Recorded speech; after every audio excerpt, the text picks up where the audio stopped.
Irbuun seena. Waadaa kanarraa yoom maq. Lafeen gootota qabsoo bilisummaa Oromoof wareegamanii. Na haa waraanu.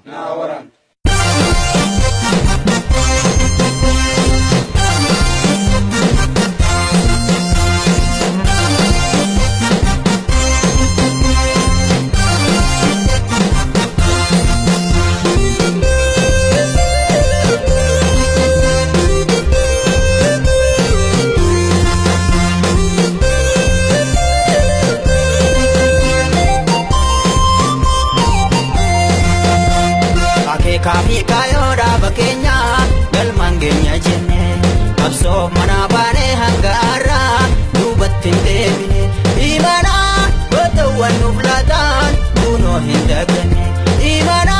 gotawan nuflatan kuno hindagane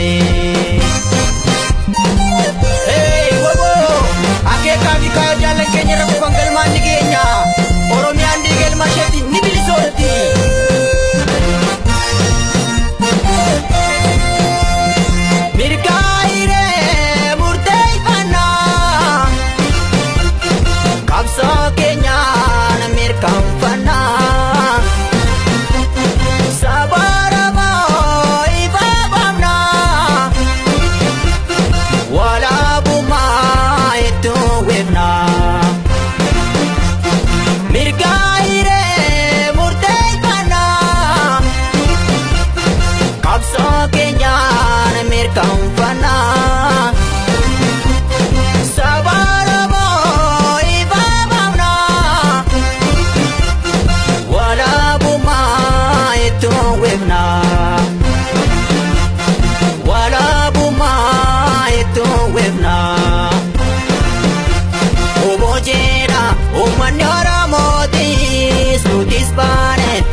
Sonate kayong gotota hina bukarate dune tabamna dani hakarate obojera umanara modi sutis bane kapso bosonate kayong gotota hina bukarate dune tabamna dani hakarate kayong gotota hina bukarate dune tabamna dani hakarate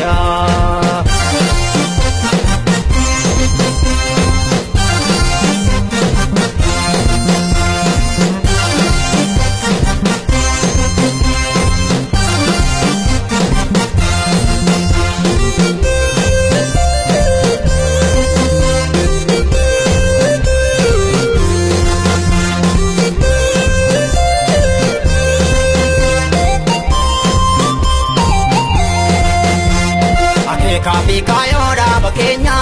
galman genya jenne kapso mana bane hangara dubatin debine imana gotawan nuflatan kuno hindagane imana gotawan nuflatan kuno hindagane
bakka hin kenninu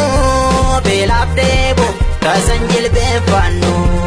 olola diinaaf duubatti hin deebinu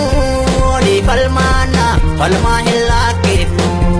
rakkoo qaabsu bakka hin kenninu beelaaf deebu tasan jilbeeffannu olola diinaaf duubatti hin deebinu